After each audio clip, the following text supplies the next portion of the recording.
Thank you very much again, Bhaskar. It's been a great 2 days, and I really have enjoyed being here. And it's been a fantastic meeting where I got to learn a lot. And I really thank Bhaskar and his team for actually making it happen. Okay, take care.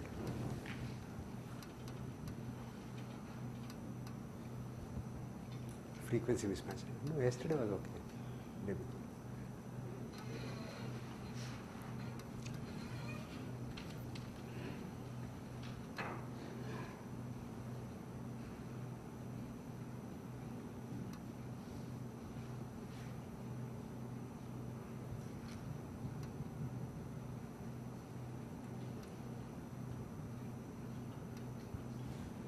No waves now, so. Yeah, great. Okay, thank you very much.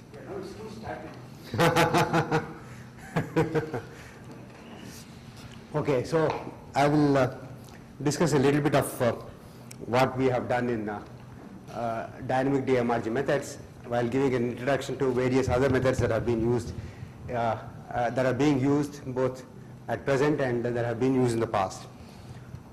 This one, I started doing some dynamic work, basically in the frequency space with exact diagonalization with Zoltan Shosh, and then my former student Swapan Pate and one of my colleagues postdocs and one of my former students Tirthakar Datta. These were the people who have always been there, and of course Krishnamurthy was a person who was instrumental in my starting work in density matrix renormalization group.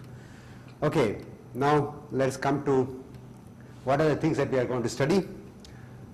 Dynamic response to external perturbations, and the response can be viewed as a function of frequency or as a function of time. So you can either do the responses in the frequency domain or you can do it in the time domain. The two are related, and you can actually compute one from the other, but it is easier said than done. So it's better if you want to do something in frequency domain, do it in the frequency domain, and if you want something in time domain, do it separately in the time domain. The unperturbed Hamiltonian we are having is an interacting Hamiltonian, which is either the Hubbard model or the Palliser-Parr-Popel model for molecules. And of course in physics it's basically Hubbard Hamiltonian, Heisenberg spin Hamiltonians, and many of their variants like the Kondo Hamiltonian and UV models and so forth. But in chemistry you have to have long-range interacting models, and we discussed the Palliser-Parr-Popel model. And the way it is solved is using restricted configuration interactions. So you have matrices like the single CI matrix, single and double CI matrix, which actually define the Hamiltonian in many contexts, and we want to obtain the dynamics of such Hamiltonian matrices. Well, computing dynamic response involves actually computing this I of omega, which is a response to some external perturbation, and the response operator is O. For example, if you are applying an electric field, the response operator O is the dipole operator, because if you are doing the calculation in the electric dipole approximation, then this is what you will be worried about. And H is the Hamiltonian matrix or Hamiltonian operator, and we are interested in obtaining I omega as a function of frequency omega for any perturbation, and O is the response operator. This can be solved by the Langsos scheme, which was the one that was used by physicists for a long time. And there is also the sum over states technique, which has been the favored technique for most of the quantum chemistry community. And then we introduced a technique called the correction vector technique in 88 sometime. And this is way more accurate than either the Langsos technique or the sum over states technique. And I'll just discuss these techniques a little bit in detail. Well, about the Langsos method. So supposing I give you any operator or a matrix, like the Hamiltonian matrix or the Hamiltonian operator, then you can start operating that with the operator on some arbitrary state phi naught, then obtain a state phi 1, again operate on that with the Hamiltonian and so forth.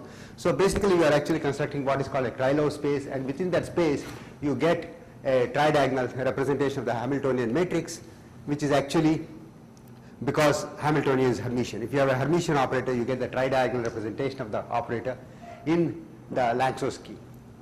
So and it's a many-body Hamiltonian. So all that you are doing is you start with the state phi naught. So maybe, if you have got large U, then you take one of the spin paired states on neighboring sites as a starting point, apply with the Hamiltonian, then you pick up a coefficient corresponding to this state which is diagonal, and the off diagonal part would correspond to a vector which is orthogonal to the initial starting vector. Now you operate again on H of phi1 and so forth.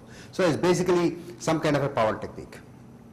Okay, and so you can get the Hamiltonian matrix. Basically you have these diagonal elements C0, C1, Cn, and D1, D2, etc. You truncate it then. And of course, there are people who truncate just at n equal to 2 and keep reiterating. So it is the modified Langsos scheme, and the iterations are much easier to do, and it will take longer to converge, but nonetheless the convergence can be attained. So this is basically the Langsos scheme. You are going to get a tridiagonal Hamiltonian matrix starting with some arbitrary state. Now you obtain the ground state of this Hamiltonian. Okay, there is a lowest energy state psi naught, and you construct this state O operating upon psi naught as the state which is just psi naught and which is normalized. So this is the normalization of this state O psi naught, and let me call this state phi naught. Okay. Now what we will do is we do one more Langsos on the same thing. So start with phi naught. That is, you first obtain the ground state psi naught. From psi naught you construct phi naught, and then you again do the Langsos procedure. So once you do the Langsos procedure, then you get a different Langsos matrix. And let me call, let me see, yeah. And the difference Langsos matrix that I get will be like this: A naught, A1, AN, B1, B2, B3, Bn. Okay. So this is a different Langsos matrix compared to the Langsos matrix that we got first, starting with some arbitrary state. Okay. So it is important to start with this particular state phi naught, which is O times psi naught. Now let me go through a little bit of algebra. So yeah. When you say you start with an arbitrary state, Yeah. like yesterday's talk, you started with arbitrary product states. Yeah. And they operate with equal or minus beta. Do you have any such initial bias, or you start with So some theory? actually you can do an initial bias. So you look at, for example, diagonally dominant Hamiltonians. These are usually. So you take the function, the state for which the diagonal matrix element is the largest or the smallest. You take that state as the initial starting state and then do the calculation. Okay. So either you can do it that way, or you can do with some linear combination of all the covalent states if you are dealing with the U large. And there are many other ways. It's a matter of trial and error, and it does not make a great deal of difference as long as you are somewhere close by. Okay, specific things are not so important when you are doing this. These are extremely stable calculations. So let me go through this. So let us look at this matrix Zi minus HL.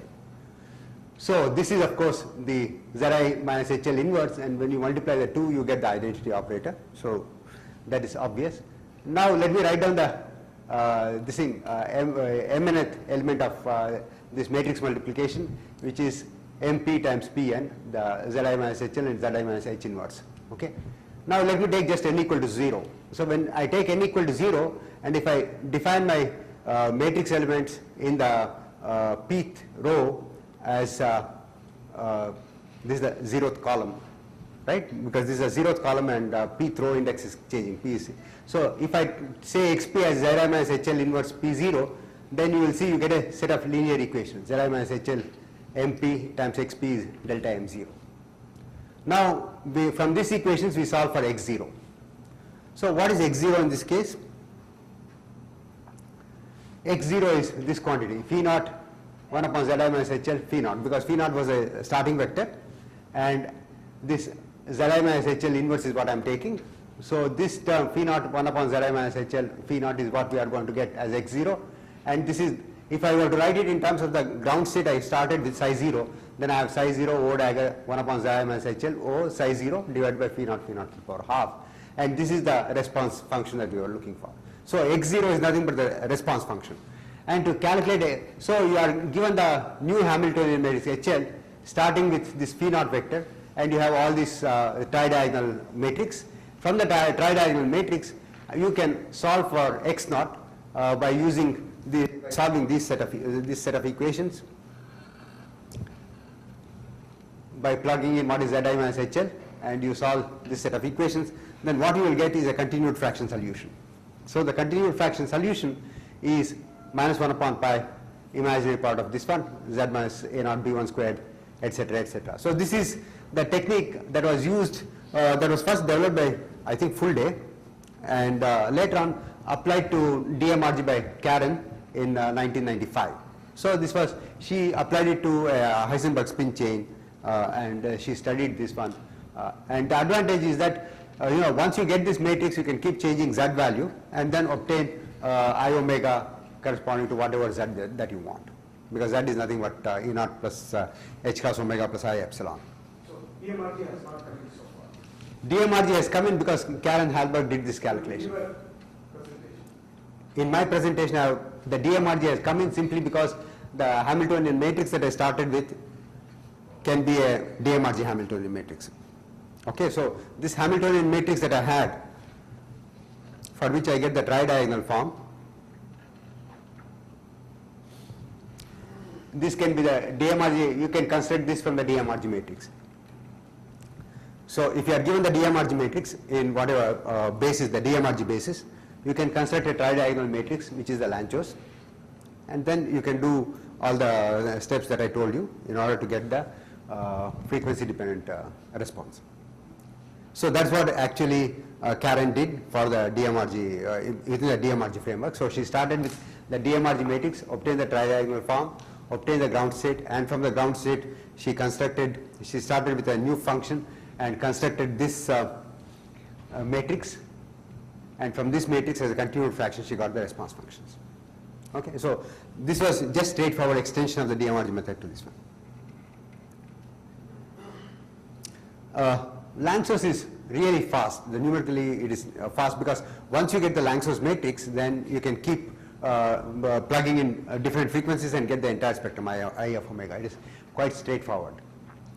But in quantum chemistry literature, people have to calculate I omega. Like for example, you want to calculate polarizabilities, or you want to calculate nonlinear polarizabilities and so forth. So when you want to do that, what people do is just introduce some of states, dissolve the, use the identity operator here in terms of the eigenstates of the Hamiltonian, and then you can just write down the whole, this expression I of omega in this form,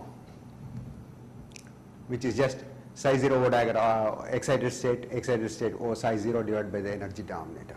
So this is going to give you the I of omega response function. And what people used to do in quantum chemistry techniques was what was called the sum over states technique. In the sum over states technique, you are given the Hamiltonian matrix, you obtain many eigenstates, usually about 100 or 200 or whatever it is, number of eigenstates, obtain the matrix element psi 0 O dagger, this is the excited state that you have got, and then explicitly form this summation.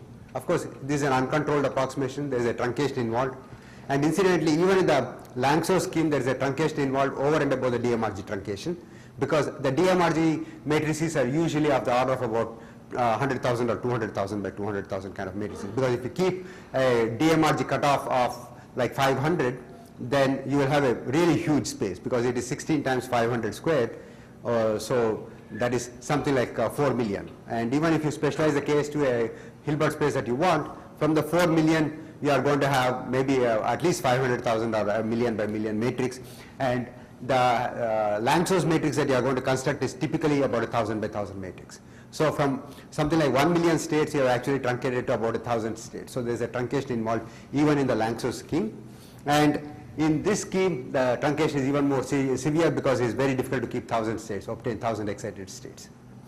So Ramses, you don't actually need all the excited states, right? For example, if this O has some dipole selection rule of some sort, then I will only need those excited states which dipole Correct. coupled.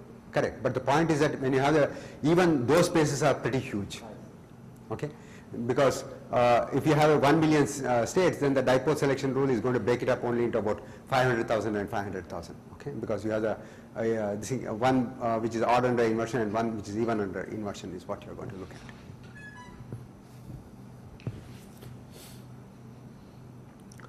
So in the 1988 sometime we developed a technique called the correction vector technique, and correction vector technique is like a Green's function technique if you want to look at it, or people have these kinds of equations. So what you need is you define a correction vector phi1 omega as the solution of this linear algebraic equation, inhomogeneous algebraic equation. On the left side is your operator, which comes under the denominator, which is h minus E naught minus h cos omega minus I epsilon.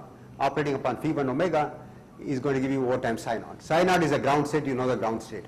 O is your desired operator, it may be a dipole operator or whatever other operator you have. And so O times psi 0 is known. What is not known is phi1 omega. And let us look at what phi1 omega is actually. So if phi1 omega is expanded in the eigenstates of H, then I can actually expand phi1 omega as sum over R coefficient CR times R. Okay, supposing I were to, because I'm not going to compute the eigenstates per se, but I'm just trying to see what these coefficients look like. And I can calculate these coefficients, and these coefficients turn out to be RO psi naught divided by the energy denominator. This is one chunk that actually I want to compute in computing the response functions. So if I were to solve for phi1 omega, then phi1 omega will be this coefficient times the excited state R. So I already have this coefficient present in the this term present in the correction vector phi1 omega. So if I want to look at just I omega, it is just minus 1 by pi imaginary part of psi ground state O phi1 omega. So if I were to solve for phi1 omega, then I'll get this response function without having to go through the excited states. So this is an extremely accurate method, and what happens is that this phi1 omega implicitly contains all the excitations of the Hamiltonian. There is no truncation over and above the DMRG truncation, or if you are doing an exact diagonalization scheme, then it is the exact quantity that you will get I omega, is the exact response of the state. So there is no truncation whatsoever. And of course Hamiltonian can be in any chosen basis, like the DMRG basis or the VB basis or the Slater determinants or whatever that you want. And solving for phi1 omega is that just assume that phi1 omega can also be expanded in the basis of in the basis vectors K. Like the basis vectors can be either the DMRG, the VB, or the Slater determinant basis vectors. And we can write down the equation for phi1 omega as some AC times B, where A is a matrix which is just given by this E naught plus h cos omega I epsilon delta ij minus hij, and Bi is nothing but sigma oj oij aj, where psi 0 the ground state is given by aj times j. So these quantities are known, aij is known, Bi is known, and what I really want to do is solve for the vector C. Now, if I know the vector C, I know phi1 omega, and I can calculate the response. There is nothing like you had truncation in the previous. Yeah, there is no truncation in this one. There must be some approximation here. The approximation is in terms of the Hamiltonian that you have chosen. That is, the DMRG Hamiltonian is an approximate Hamiltonian. So supposing, see, I have been able to do up to 16 sites, Hubbard or Paris or Popple, which is exact response functions. There is no approximation whatsoever. Okay, so 16 site problem has about how much? Some 27 million excited states or something like that. Okay, and all the 27 million excited states are taken into account in computing phi1 omega. This is like that. Imagine we are in something and then. Yeah, but the point is solving these equations is a little tricky. So you have to use, I developed a method called the small matrix algorithm, which is very similar to Davidson algorithm. Okay, so all the errors that you are going to have are only numerical, not the truncation errors. So that you can do this solving AC equal to B by using the Davidson algorithm, which is very similar to the Davidson algorithm, except that instead of using you use the residue vector and then you weight it according to the diagonal element and then expand your space. Just as, because Davidson algorithm, I don't know how many of you people know about Davidson algorithm. It is just a combination of Lanchos algorithm and what was called the coordinate relaxation algorithm or the steepest descent algorithm.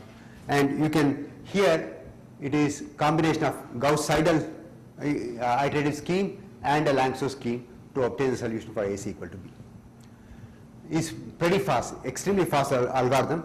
Only thing is that when the frequency omega is negative, then it is not going to converge, because just as Gauss-Seidel iterative scheme also does not converge when you have negative frequencies, or when the matrix for which you are solving is not positive definite. So you can make this positive definite by actually multiplying on both sides by A transpose, so that A transpose A C is equal to A transpose B, and A transpose A is always a positive definite matrix, and so it is possible to solve this using these kinds of algorithms. Well, the interesting thing, so with this you can get, if O is a dipole displacement operator, then you can get the polarizability by frequency dependent polarizability by these kinds of expressions, which is similar to optical conductivities.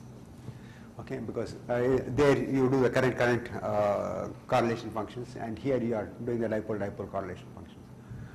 And to obtain, you can also obtain higher order nonlinear response. For example, here mu I is the ith component of the dipole. So I have in this case phi 1 omega means the ith component of the dipole operator is what I have used for computing phi 1 omega, and mu j is the jth component of the dipole operator. So this gives me the ijth component of the this thing, polarizability tensor. And I can get the higher order tensors by concentrating on phi ij 2 omega, which is again very similar to the equation that I wrote down, except that instead of the ground state I have phi j omega 1. So it's a hierarchy of equations. When I use this hierarchy of equations, then I can calculate phi ij 2 omega 1 comma omega 2, and then I can get the nonlinear polarizability corresponding to the third order, which is gamma ijkl, as sum over intrinsic permutation symmetry operator phi omega 1 mu j phi kl minus omega 1 minus omega 2 and minus omega 1. So this way you can calculate the quantities, and I just want to show you that we did this. Just a quick question. Yeah. So this gamma ijk you have written, right? Yeah. That's like just doing the Kubo. DMRG scheme, what is important is how do you actually construct your Hamiltonian matrix for obtaining good response functions. So to get good response functions, the Hamiltonian matrix that you have to construct should also contain, the reduced density matrix should contain phi 1 omega. Since I have not done any DMRG myself, to let you know, when you say the Hamiltonian matrix that you have constructed using DMRG, how does it look like? Suppose I go back to second quantity notation and rewrite it. Is it very different from Hubbard Hamiltonian with lots of extra parameters? No, see, I mean, I don't know, I don't, Because this is also related to yeah, just a second, we had before. yeah. What is renormalization here? Is there No, we have obtained a renormalized Hamiltonian. so how does it look like? Suppose you go back to the old basis. Okay, so let me see. Okay, so if I go back to the old basis, the renormalized Hamiltonian is basically you have the Hamiltonian matrix H, Hamiltonian operator H, operating upon mu sigma sigma prime mu prime, nu tau tau prime nu prime. Okay, and what I have is rho left nu is equal to some rho nu and rho right nu prime is equal to some rho nu prime. So these are basically the density matrix eigenvectors. Okay, right? And the density matrix eigenvectors are actually, if I am looking at density matrix eigenvector in the first stage, okay, for a Go to side basis and see how the hopping term has got modified. the hopping term has got modified in the following sense. Okay, Like it doesn't generate long range hopping. no, it does not generate long range hopping. The only way the hopping term has come into picture is the following. That is, look at, for example, your Hamiltonian was A dagger I, AI plus 1 sigma sum over I comma sigma plus Hermitian conjugate, right? So you have some T. So now this A dagger I, AI plus 1 is now expressed as a matrix in a mu nu basis, and you don't do anything to T. Okay, so for example, suppose, My question is, Ah. like when you do RG in statistical mechanics, like Ising model, yeah, you start with nearest neighbor interaction mm, and do one decimation. Yeah. Generate next nearest neighbor and so on. So you generate a whole class of coupling constants. Yeah. So something like that must be happening. See, the coupling constants in our case are nothing but the Hamiltonian matrix elements. But that's too general. No, just a minute. Because the only thing that you are working with are matrices. So every time you are transforming the matrix. Okay? So you start with a matrix which is. So you don't take effort to go back to the site basis. No, the site operators are now expressed as matrices again in the in the density matrix eigenvectors. But in principle, it's possible to go back. It is possible to go back. So when you go back, that is when you get the matrix product states. And for the Hamiltonian also. Yeah, because the matrix product states are written in terms of the raw basis, like sigma 1, sigma 2, etc. And I then, remember there was a very early work by Dash. yeah, He wanted to apply RG to quadrant. yeah, He did some kind of very simple bond moving tree. And he did generate some T prime hmm. and also some extra nearest neighbor interaction term and so on. So there is no such. No, there is no such. See, when you are actually doing the energy-based calculations, the DMRG, which used to happen before, so you would have some 3 sites here and some 3 sites here, sorry, and you will replace them by a new site, Right. Then how can you say?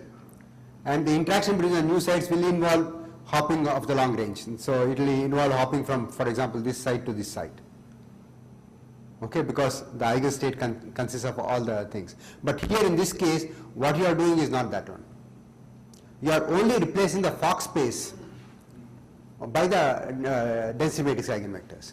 And since you are truncating the Fock space, here the, using the density as the criterion, so you get a same dimensional Fock space every time, independent of the size of the system. And for every site operator that you have can now be rewritten in terms of the Fock space that you have chosen at that time. So in your language, Yeah. in the usual RG you have the notion of fixed point. Yeah. So is there a notion of fixed point here in the sense your density matrix doesn't change when you do it, doesn't happen in practice? Well, at least as far as I can see, I don't see the notion of a fixed point in this case, and maybe Sukhvinder can say better. In the infinite case, the Hamiltonian matrix that you get is not going to change any further, the matrix elements.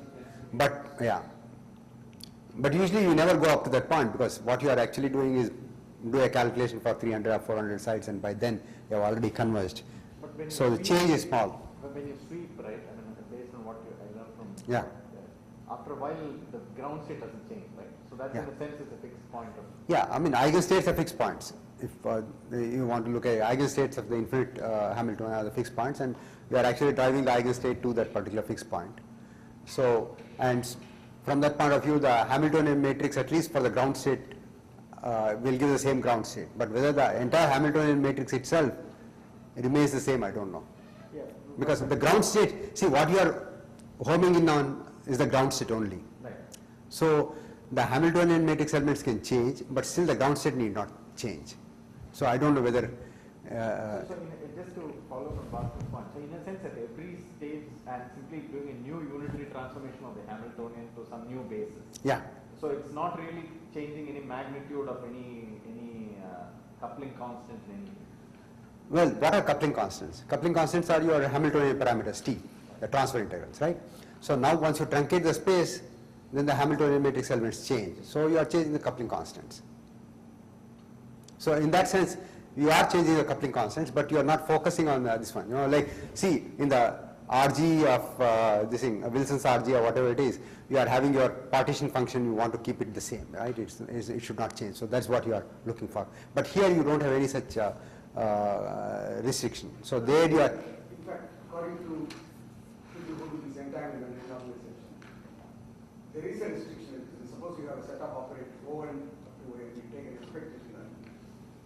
Now you modify, you do a renormalization procedure, and then it modifies the states, and then corresponding to the operators.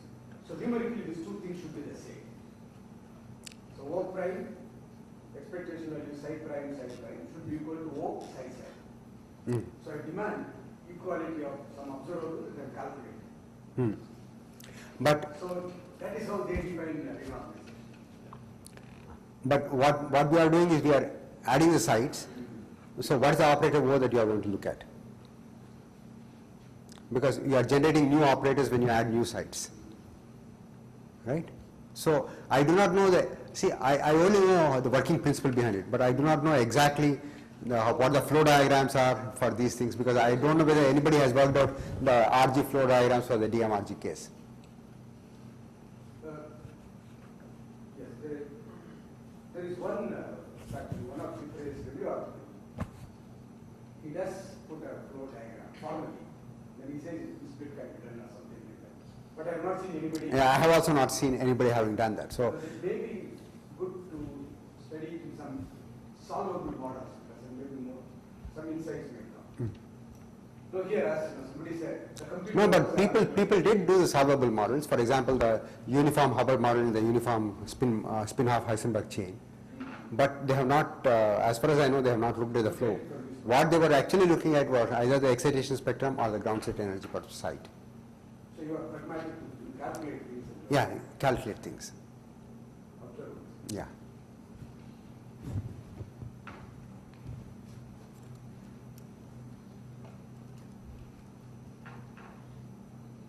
Maybe some of these issues may become clear in this. Please stop.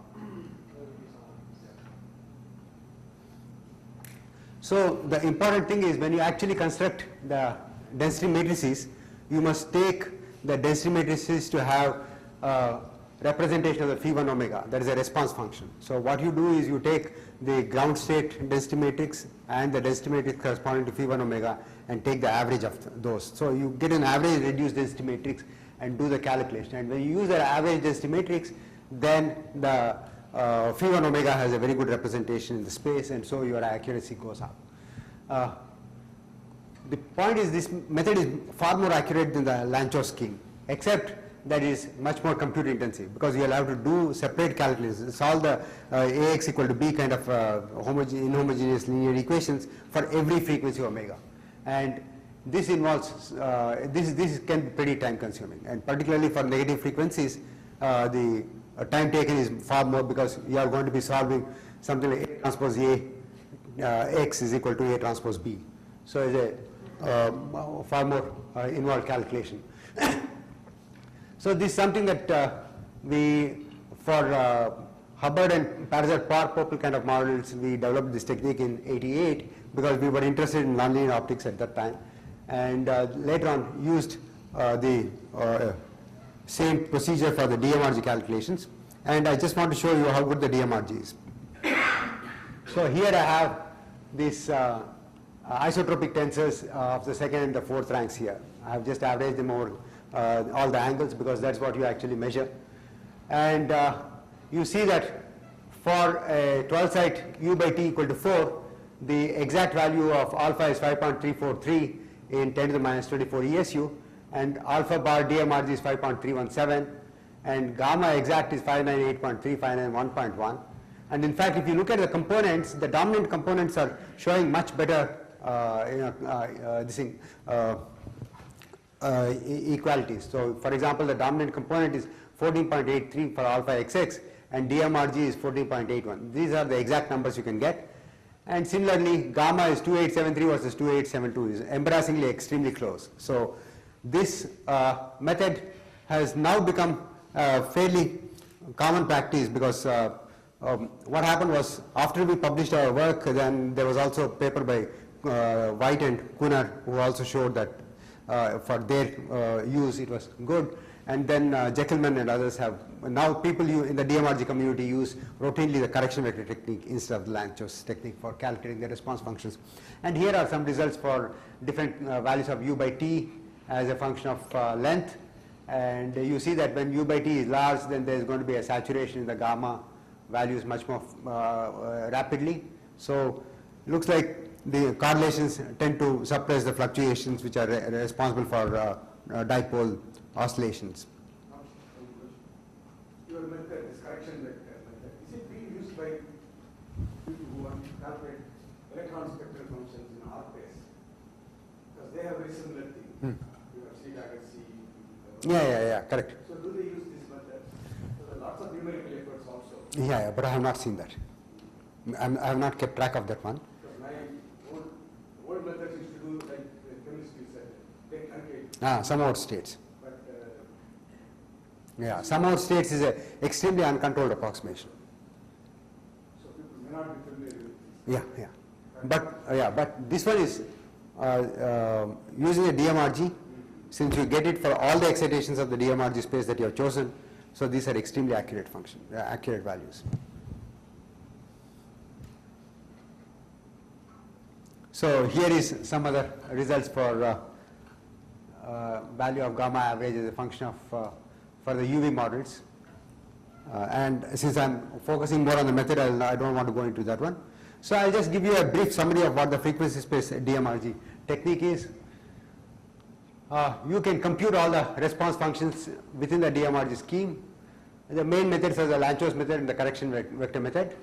Lanchos method is less accurate but fast, but correction vector method is very accurate but compute intensive. And you can go to higher orders much more easily in case of correction vector methods compared to the Lanchos method, because with the correction vector methods you can go to second order response, third order response and so forth, so much more easily. Exactly the same formalism will work.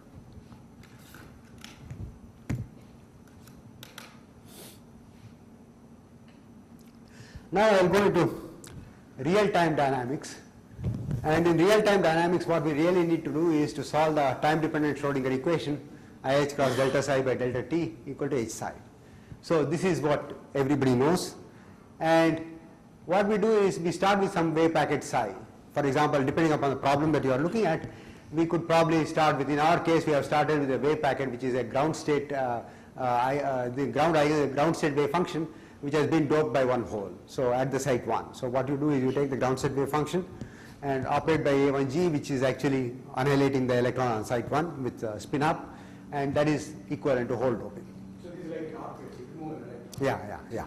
Yeah. But there you put it into the continuum in ARC-based and then you calculate all the matrix elements. But here you have just taken this wave packet. And we follow the evolution of psi under the this action of the Hamiltonian, and basically because we are looking at interacting Hamiltonians, we always do this time evolution in Schrodinger representation. We don't want to do this time evolution in Heisenberg or the interaction representation, because interaction representation requires knowing all the eigenstates of the non-interacting, of the unperturbed Hamiltonian. So because you have this term omega ij coming when you write down the equation for the coefficients. So in order to avoid that, we work in the Schrodinger representation. And the time evolution operator is just given by this one, which is obvious. But when you want to solve it, you want to discretize it, because you always try to solve it in very short time steps delta t, usually like 0.001 femtoseconds at a time, and so it takes a hell of a lot of time to actually propagate the wave function. And you use the Crank-Nicholson approximation for the time evolution operator, for infinitesimal time evolution operator t to t plus delta t. This can actually be understood in the following way, that is, I take the wave function at psi t plus delta t, backward propagate in time by delta t by 2, and I take the wave function psi t at time t and then forward propagate it by time delta t by 2. The two should be equal. So that's how I'm going to force unitarity on my wave function, on my time propagation operator, because unitarity is important because you want to preserve the norm. Of course, you can also normalize it in some sense, but it is important to preserve the norm, and that's why you solve this equation. And if you express psi t plus delta t and psi t as well as the Hamiltonian in a certain basis, then once again this becomes nothing but a set of algebraic equations Ax equal to b. B is the known thing on the right side because you know the wave function at time t, and you also know the Hamiltonian matrix. What is not known is the wave function at time t plus delta t, which is given by x, and of course you have the matrix 1 plus h delta t by 2. So you want to solve this one, and once again you can use the same techniques for solving that, which is similar to the Davidson technique for obtaining the solution Ax equal to b. But this solving every time these linear algebraic equations is time consuming. So you want to make it go faster, and the way to do it is actually solve it using one of those multi-step differencing techniques. And in this one, what you do is you try to get an expression for e to the power minus I 2h delta t by h cross by actually doing just a Taylor series expansion. Once you make the Taylor series expansion and substitute for h squared in this one, then you operating on the initial state psi 0, you will get psi t plus 2 delta t is roughly equal to psi t minus 2 delta t minus of psi t minus I t minus delta t and psi t plus delta t. So if you know the wave function at times t minus delta t, t plus delta t and t minus 2 delta t, that is at 4 time slices, then you know how to go to the next time slice, which is t plus 2 delta t, because you are going from t plus delta t to t plus 2 delta t using information of the wave function at t plus delta t, t minus delta t, t and t minus 2 delta t. And this is very fast because it only involves one sparse matrix multiplication, and this is extremely accurate. Of course, Crank-Nicholson is also extremely accurate, and this is much faster technique. And once you propagate the wave function, then you can calculate all the time dependent quantities as expectation values of the desired operator O between the time dependent states psi t. So the error here is delta t squared. In this case, no, delta t to the power 4 or 5, something like delta t to the power 5, because I am going, see, look, it is a 4 step, t minus 2 delta t, t minus delta t, t and t plus delta t. Okay, so it must be of order delta t to the power 5. But your approximation of this exponential is, Okay, this is extremely fast. So if you are doing time evolution, probably this is a better way of actually going around. Okay, let's see which was the first time dependent calculation that was done, DMRG calculation. It was done by Casalia and Marston, and this was in the year 2002. So they were trying to actually look at the tunneling current between of just one interacting site between two leads.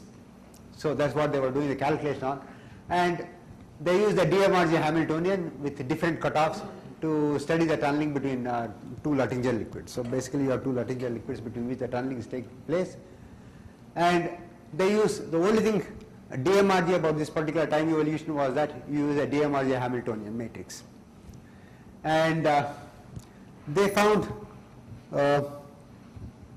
that as a function of cutoff, the exact solution and the time dependent DMRG solution, if you look at it, for small cutoffs, at earlier times you started seeing deviations, and for large cutoffs it was reasonably okay. It was 28 time steps or something like that they took, and it seemed to be working for short time evolutions. It is not good for long time evolutions, but definitely it was okay for short time evolutions.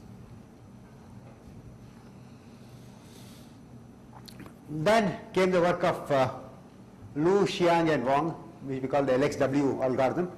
What they said was, you can actually improve upon the whole thing by doing constructing a reduced average density matrix by taking time evolution at various steps. That is, supposing you want to go to, say for example, a 10-site problem from the 8-site problem. You solve the 8-site problem and then time evolve it for all the times for which you want to study the 10-site problem. Once you have time evolved it, you know the wave function at different times, and now you construct the density matrix at each time, and then you construct an average density matrix by using certain weights. They use weight 1/2 for the t equal to 0 solution and weight 1/2n for the remaining solutions. Okay, and then you construct an average reduced density matrix. Once you have the average reduced density matrix, then you can construct your Hamiltonian for the 10-site problem using this, and then do the time evolution. And this time evolution for the 10-site problem is going to be much more accurate, because the 8-site problem density matrix from which you have constructed the 10-site Hamiltonian corresponds to all time steps that you are interested in. Because you are interested in all the time steps have been taken into account, this is going to be extremely accurate. So it beats DMRG operation in time evolution. Yeah.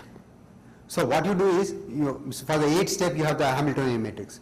So you time evolve at T0, T1, T2, etc. and T and T. Okay, and then you construct the density matrix for each of these times, and then you average the density matrix, and then obtain the density matrix eigenvectors, and you use these density matrix eigenvectors to construct the 10-site Hamiltonian. So the density matrix eigenvectors now you have got has information about the later times, not just the t equal to 0. So the time evolution for the tenside problem is going to be much more accurate. So why is it working when I take alpha to be uniform? So for example, if there's a region in time where there's fast evolution versus slow evolution, Yeah. then I should weight that region more, right? For those regions, you must have shorter time steps. Shorter time steps. Shorter time steps. And as far as the weighting is concerned, it's a matter of, see, numerical analysis is an art. Okay, so you have to keep trying, okay, trial and error, and based on that, you find out which is the best one. So the guiding principle is if you know the exact solution, at least in some limits, then you will see how good your numerics is. Okay, so we also have played around with these kinds of things, weights, okay, and we find that in this particular case the weight is not too bad. Alpha equal to, for the time t equal to 0, weight of 1/2, and for the others weight of 1/2n. Okay, so this is a matter of trying out. Most of the numerical analysis is like that.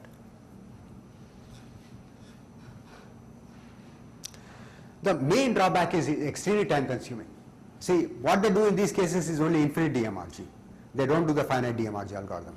And it is very time consuming because you have to time evolve at every size, system size. So if you want to know what the time evolution is for a 100-side problem, and you start from a 4-side problem, you have to time evolve over all the steps at 4 sites, 6 sites, 8 sites, 10 sites, like that. So you are actually doing a lot of work in order to get the time evolution of the final problem, 100-side problem.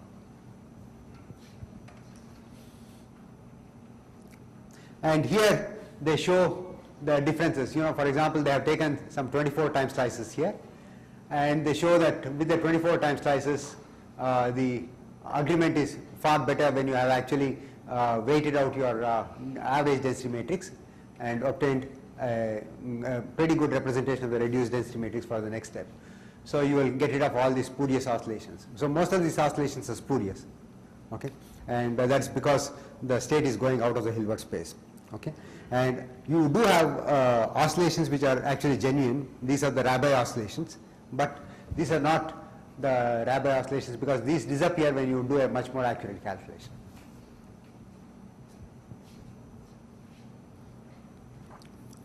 And then there was this technique due to Schmidt-Eckert based on what is called a Krylov space technique.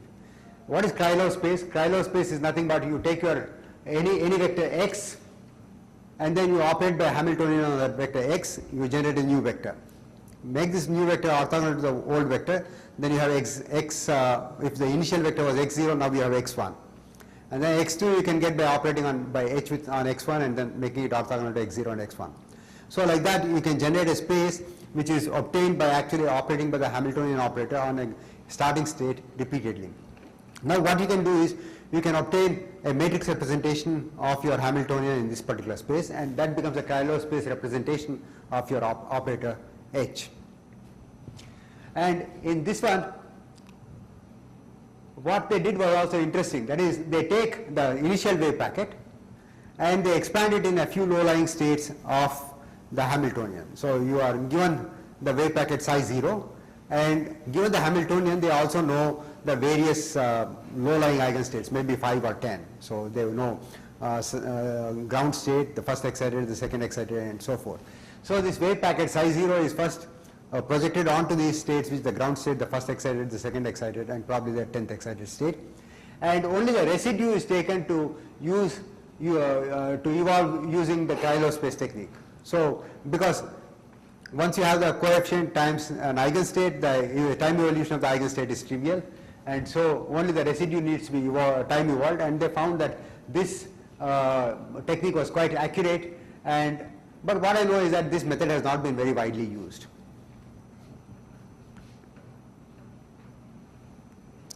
And then there was, yeah. You are doing this wave packet dynamics Yeah. with this spin charge in mind. Yeah, that is what we studied.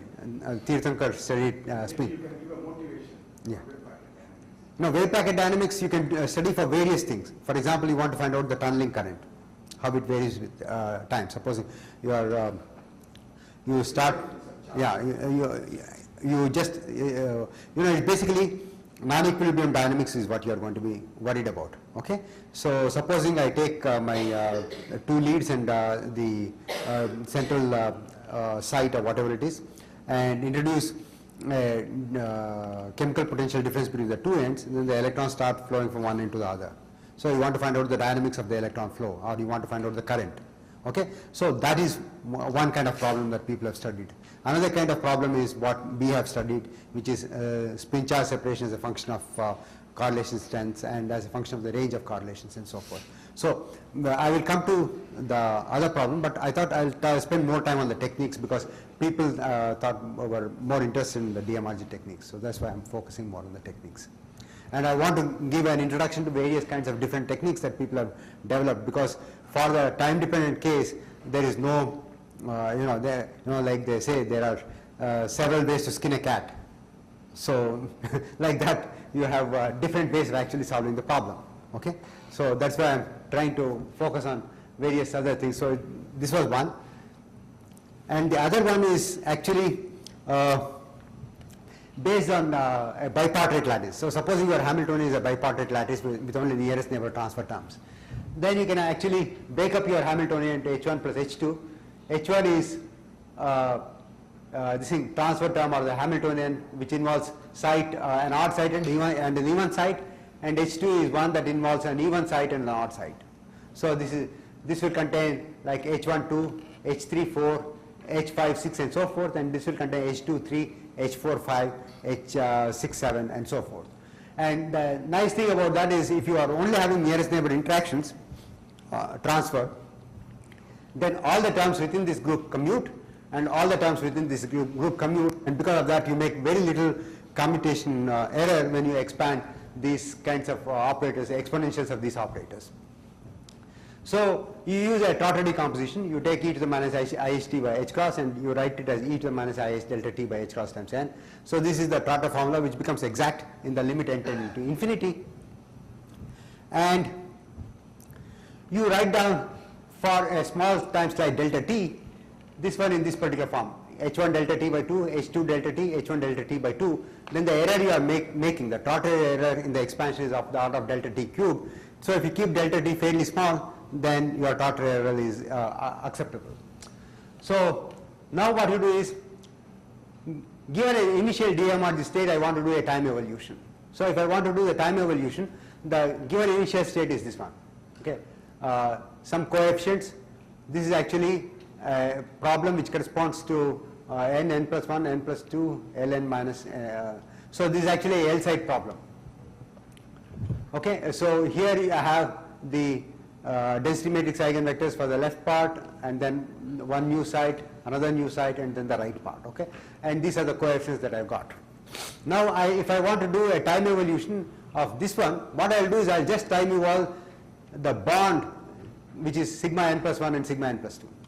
Okay, so that's only, I only concentrate on the bond which is connecting the two new sites. So I am trying to do a finite DMRG calculation. So once I've gone to the infinite DMRG and got the state. From the infinite DMRG, what I'll do is I'll start from the middle, and the middle I've got n plus 1 and n plus 2 sites, which are bare sites.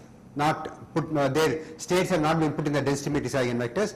Only density matrix eigenvectors that you have are that correspond to the left and another correspond to the right, and these two new sites are bare sites. Because of that, you can write down the exponential operator for this particular hn plus 1 comma n plus 2 as u sigma, as a matrix, a 4 by 4 matrix if it is a spin-off problem, or a 16 by 16 matrix if it is a fermionic problem. So this sigma n plus 1 and sigma n plus 2 are the states corresponding to the site n plus 1 and site n plus 2. So are tau n plus 1 and tau n plus 2. So now all you do is you have to just multiply this into that one in order to update that particular bond. So I get a new state chi bar delta t, which is the psi at 0 being updated such that only the bond between n plus 1 and n plus 2 sites has been translated in time from 0 to delta t. Okay, from time 0 to time delta t I have translated it, and the translation just involves this matrix multiplication. That is the multiplication of this coefficients with the matrix corresponding to the time evolution operator only for those two sites n plus 1 and n plus 2. And now what I'll do is I'll use the density matrix algorithm and shift this whole thing to one step to the right. That means what I'll do is I will convert this chi delta t, which was in this basis of mu n, tau n plus 1, tau prime n plus 2 and mu prime L minus n minus 2 to mu n plus 1, that is I have translated by one side from mu n to mu n plus 1, and then tau n plus 1 now becomes sigma n plus 2 and sigma prime n plus 3, and this one has been reduced by one side. So now I have exposed two sides which are n plus 2 and n plus 3. Earlier I had exposed n plus 1 and n plus 2. Now I am exposing the sides n plus 2 and n plus 3, and I time evolve this one by using the operator corresponding to these sides n plus 2 and n plus 3, which is u sigma n plus 2 sigma n plus 3 tau n plus 2 tau n plus 3. Okay, so bond by bond I am trying to time evolve. Okay, and I can continue this process all the way to the right and then go back and forth, so that I have done one time evolution which has taken me from time 0 to time delta t, because I have exhausted all the bonds in the system. That is, using the zipping in and zipping out mechanism for the finite DMRG, I have exposed one by one the new sites in pairs, and then I have time evolved each one of these pairs states and obtained the time evolution chi delta t. So the process is neat, and you can, the first state that you get, the final state that you get when you time evolve all the bonds is psi delta t, and this can be continued for the next time slice and so forth. The only problem is that it's only very, very limited, because you are only working with Hamiltonians which are bipartite Hamiltonians with only nearest neighbor interactions. So it's a very limited Hamiltonian and of limited appeal. So I don't see many papers based on this one. So instead of real-time regulation, we do imaginary regulation. Yeah. So we will use that as well. DMRG. That they have done it? Yeah, okay. They have done the imaginary time evolution, because this work was basically done by Tirtho. Yeah. So Yeah. how well does this very inefficient in comparison to regular DMRG cheaper? They are comparable? Okay. So, Same time, same number of states. Time is longer. see, I think Davidson algorithm is one of the best that you can think of. Okay, and I have not come across, see, I tried many other techniques, including this Carr-Parnell kind of thing for diagonalizing the many-body Hamiltonians. None of these techniques are as fast, because just that, this algorithm somehow, the Davidson algorithm is both stable and very fast, and has been used in quantum chemistry literature for almost 40 years now. Is I think 1975 algorithm. And in the physics they were using basically Lanczos algorithm, which actually started in 1950. But huh? Yeah, there's a modified Lanczos algorithm which only uses two states. Yeah, but none of those things actually compare as well with the Davidson algorithm. Davidson algorithm is probably one of the best.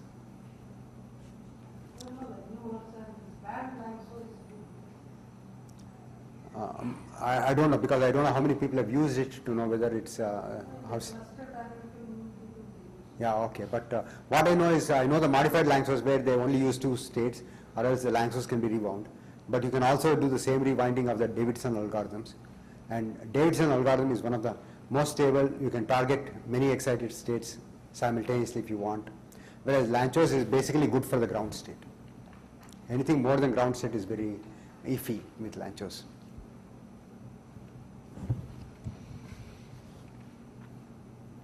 Okay, what is the basic problem with the time-dependent DMRG methods?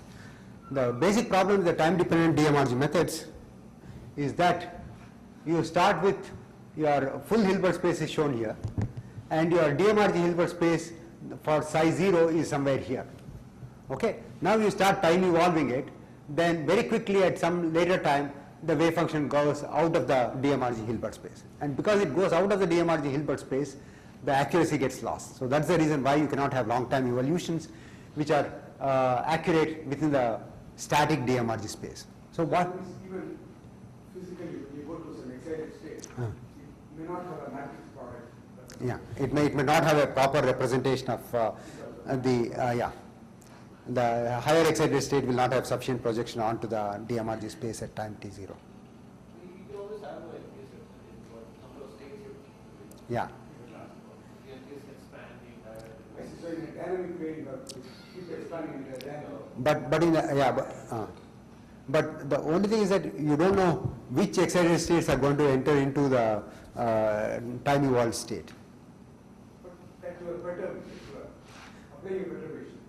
See, what I'm saying is, supposing I start with a wave packet, which corresponds to doping hole on the first site, and I start with a Hamiltonian matrix for the subspace for which I obtain the ground state. Okay, then I don't know how much, what are the states that come in the time evolution of this doped state as compared to the excited states of the neutral Hamiltonian. So typically, how many Suzuki Trotter steps do you do? I have never done the Suzuki Trotter decomposition calculations because, but I think from what I know, there is not too much work involved with the Suzuki Trotter thing except for the initial, papers on that one. So I think Steve White and Scholbach and these people did some of those things. But afterwards, they have gone over to different algorithms. But you said that this method is not efficient to take long time. Yeah, so, okay. See, most of the times what happens is when you are looking at some of these processes, then you want to time evolve to about 30 femtoseconds to 40 femtoseconds. Because after that, everything kind of becomes smooth. Okay, and this 30 to 40 femtoseconds you will have to do in time steps of 0.301 femtosecond kind of thing. Okay, so which is actually about 10 to the 5 to 10 to the 6 Suzuki Trotter steps you will have to do. Okay, about 1 million steps that you will have to do. So that is where the problem. So it's extremely time-consuming calculations in this time-dependent DMRG calculation. So the idea behind, so because your Hilbert space of the time evolved state is very different from the initial Hilbert space, you must keep adapting your DMRG space from time to time. So every time step you have to have a new DMRG states like at psi 0, psi TP, psi T and so forth. So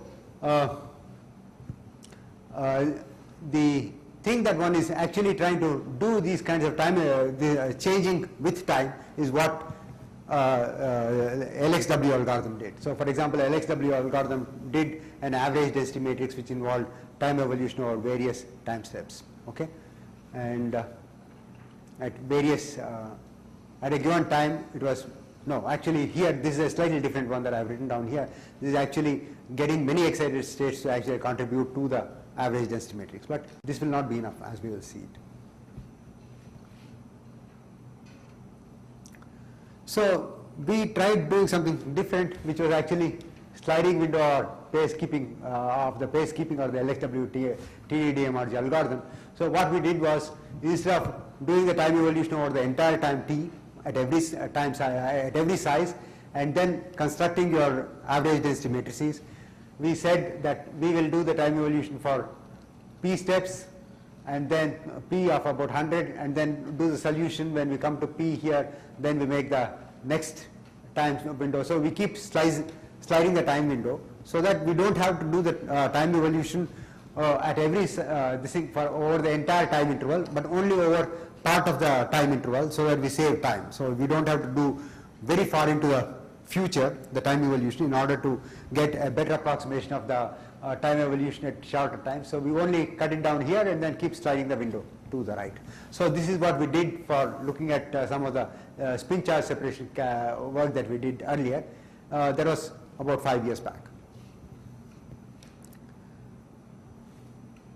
And then there is the time step targeting technique that was actually developed by Faigua and Steve White. And in that what they do is the following. That is, they first get a approximate space. So supposing you are looking at time t, then you do a Runge-Kutta solution of the time-dependent Schrodinger equation to obtain the solution at time t, t plus tau by 3, t plus 2 tau by 3, and t plus tau. So here I have got the solutions that I have, and this is the Runge-Kutta fourth order Runge-Kutta solution. So you have the k1, which is h operating upon psi t, and k2, which is again t plus tau by 2 operating upon psi t plus 1/2 k1. So this is a standard Runge-Kutta technique, and you can get from that the psi t plus tau by 3, psi t plus 2 tau by 3, psi t plus tau, and use these wave functions as psi t, t plus tau by 3, t plus 2 tau by 3, and t plus tau to construct the average density matrix, and propagate the time by an amount which is delta t. And again at the next step you do the same calculation, and so forth. So at every step you go about 3 steps further, obtain the average density matrix, and then go one small step, and then after you go one small step you again average the density matrix over the next 4 steps, and then take another tiny step. So like that you keep propagating. So this is the technique that was developed by Steve White. And the way it is done is actually the finite DMRG procedure. The finite DMRG procedure, what you will do is you keep going from the middle of the site to the end of the site, and when you are going from middle of the site to the end of the site, you are always refining these density matrices at time t, the wave functions at time t, t plus tau by 3, t plus 2 tau by 3, and t plus tau, and then constructing the average density matrix. But when you go to the end of the chain, you advance the time by tau, and now after advancing the time by tau, now you go backwards, and when you come to the middle of the chain, you again advance the time by another tau, and so on and so forth. So you try to define your density matrices 1/2 of the way when you are going from middle of the chain to the end of the chain. Improve the and then time evolve the wave function, and again come back to the middle, and then now time evolve the wave function, and so forth. So you don't time evolve the wave function at every DMRG step, but you are time evolving at every finite DMRG step, but you are time evolving at the end of every half iteration or so. Of course, you can also do various things, like either at half sweep you can do, or you can do the full sweep, and so on and so forth. So if you are looking at time step targeting, the way it will look like is the following. That is, you have delta t, so you have calculated the wave function at t plus delta at t plus delta t by 3, t plus 2 delta t by 3, and t plus delta t. So that, and then you have obtained the average density matrix, and then taken a small step from 0 to 1 in delta tau. The step is only a small step delta tau, and next your delta t is going to be this one. So your delta t is long, but your delta tau, the translation that you do in time, is small. So every time you have decoupled the time by which you are going to translate your wave function from the time over which you are going to average your density matrix. So the time over which you average the density matrix is delta t, and the time over which you actually take the step is delta tau. And this is pretty accurate, but very time consuming. And then this is a development that Tirso was the instrumental in, and this is the double time window targeting technique. So what it does is actually combines the LXW algorithm together with the algorithm of Figma and White, and it takes 2 time windows, which is 2p, and then it does an LXW averaging of the density matrix, and then takes a time step the time translations in units of delta tau until it reaches the end of the first window. When it reaches the end of the first window, it takes the average of the density matrices for times from first window to the third window, once again using within the LXW scheme, and is actually a hybrid of LXW and TSC schemes, but at least twice as fast and much more accurate than either of them. So this is what we have. We did the calculations using both the LXW and this is Steve White's algorithm, and we found that our algorithm was faster by at least a factor of 2, and also much more accurate. A completely generalized time-dependent DMRG algorithm for any interacting one-dimensional system. So that is the thing about this one. This is for any kind of a one-dimensional system, and In this slide, I have just compared the LXW algorithm with the sliding window algorithm, the time step targeting algorithm of Igua and White, and then our own double time window algorithm. So it is something that I went through before. So here are some results.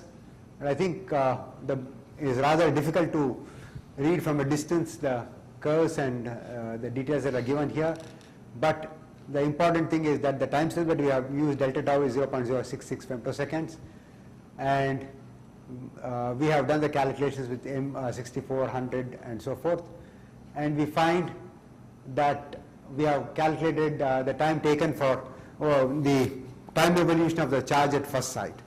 So at the first site, initially you have doped by hole, so the charge comes down, and then slowly it builds up and again comes back. The hole comes back at this point and so forth. And this is, for the 14-site problem, is what we did, because 14-site problem you can do exact time evolution, model exact time evolution, and also DMRG time evolution. And you see that going to one end of the chain from site 1 to site 14, the time taken is this one. For the wave packet to return, is the time taken is this one, and you will see that it takes twice the time to come back. And slowly it kind of damps out. And this is for the spins that I here shown here, spin density S1Z at site 1 and site 14. And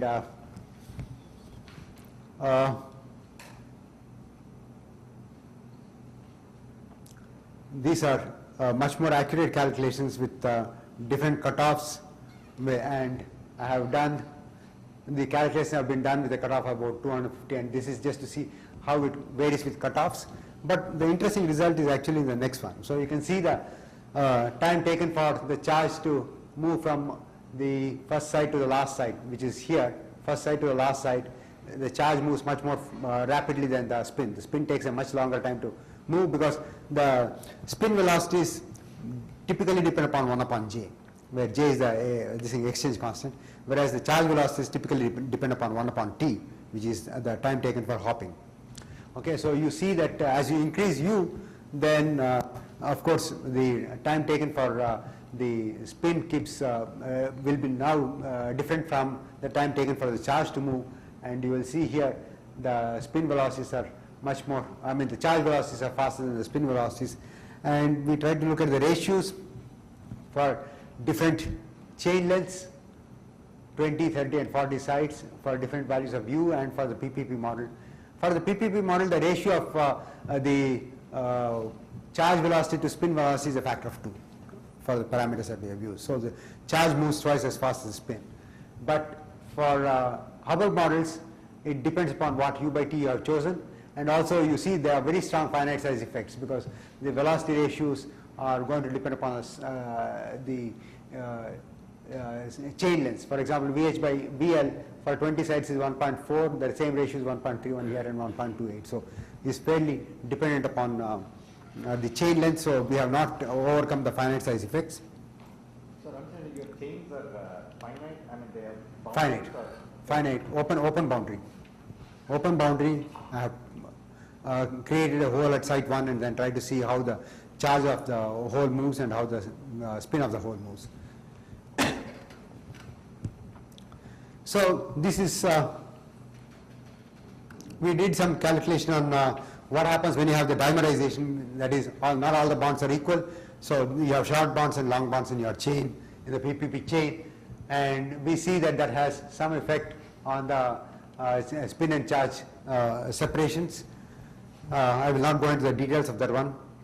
For anybody interested, they can actually look up our PRB paper. And we also, so here is basically the ratio of the hole velocity to the spin velocity as a function of the dimerization. You see that the velocity keeps coming down, the ratio keeps coming down. And we also looked at what happens to a polarization and how the polarization moves as a function of the dimerization. But I want to go into another one, that is when we put push and pull groups on two sides of the polyene chain, and then we want to see whether that's going to have any effect on the spin and charge velocities. And unfortunately, the push and pull that you put is actually one electron Hamiltonian matrices. These are the site energies, and because what you are changing are the site energies, you don't see much change in the the whole of the velocity ratios. So since it is not a correlation term, it does not make much change. And we also studied another kind of system, which is what's called the polymethane imine chains, that is the CN chains. So you have the CHN kind of system, CHNH kind of system. And there is much more complicated, the time evolution. But our basic interest is actually in studying eventually electron-hole recombination processes in polymers, because that is the one where the dynamics of electron-hole recombination and what are the kinds of excited states you will get, and what kind of how much triplet you form, how much singlet you form, these are important. And light-emitting diodes, organic light-emitting diodes. And also we want to look at it from the point of view of multi-exciton generation and so forth. But these are some of the problems that we would like to work on in the future. But this was what we did, was basically kind of trying to standardize our method and show proof of principle that our method works and is very accurate. So that's the reason why we did these calculations. And just to summarize, the DMRG technique has been successfully extended to the study of real-time dynamics. Many competing algorithms exist, but all are fairly compute intensive. Analysis of the results of time-dependent studies is still not fully developed, because you have a whole bunch of oscillations, and you don't know whether these oscillations are real in terms of as Rabi oscillations, or whether these are spurious. So you have to be careful. And also, I don't know whether you can actually Fourier transform this and get the spectrum. At least when you do a not just the densities, but density correlations, you compute using the time evolution. From the density correlations, whether you can get things like the excitation spectrum is still a question. One doesn't know whether one can do that. Okay, thank you very much. Thank you, Ramsesha. Time for questions. I have a question. People traditionally used to use this time-dependent Hartree form. Yeah. In nuclear physics as well as in chemical physics. Is that now not very useful? It's completely uncorrelated picture. But does it help to gain some understanding? Or how much do you gain by these new methods? Okay. Brings in new physics. No, I don't know. Let me see. I'll ask you a different question.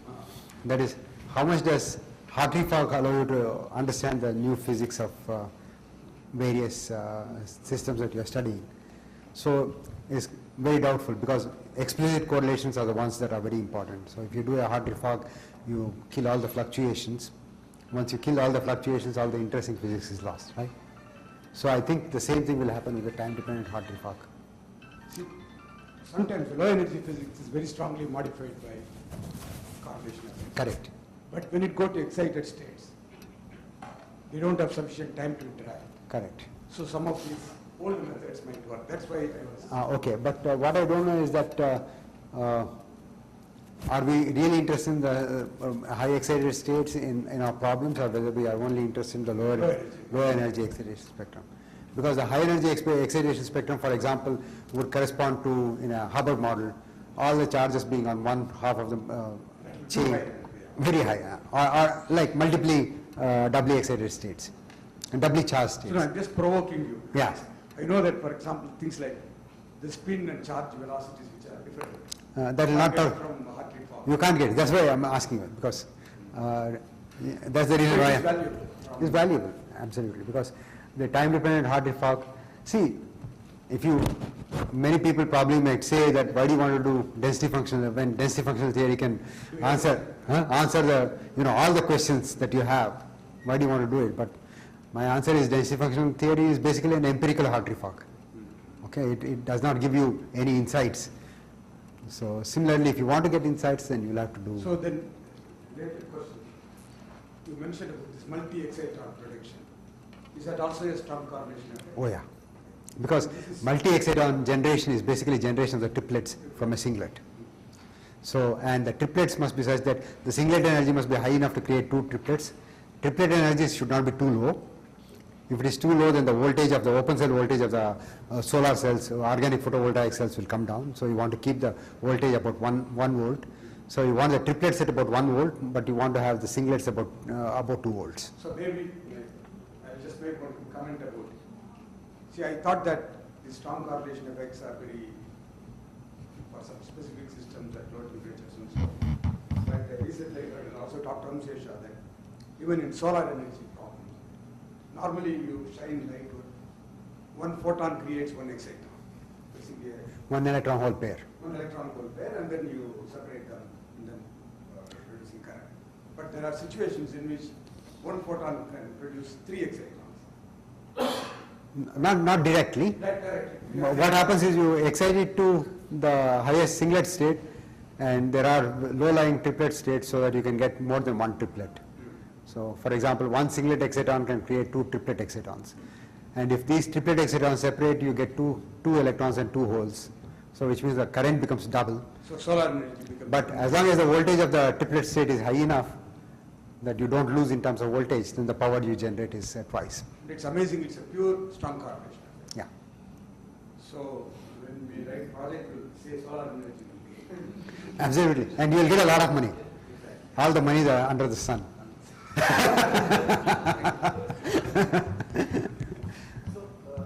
Whether one can use DMRG or not. But if you only have the phenomenon, then unless I can come up with a model to explain the phenomenon, it's difficult for me to say whether DMRG will work. But I just wanted to add, recently using DMRG, the tensor network ideas, people have studied 2D heavily doped Hubbard model, optimally doped Hubbard model or TJ model, and they find lots of, in fact, more amplified strike tendencies, charge orders and so on. So that has now been attributed as a weakness to some of these methods because it amplifies the small charge order tendency. So there are some interesting exchanges going on. Sandra Solna. Right, exactly, Sandra.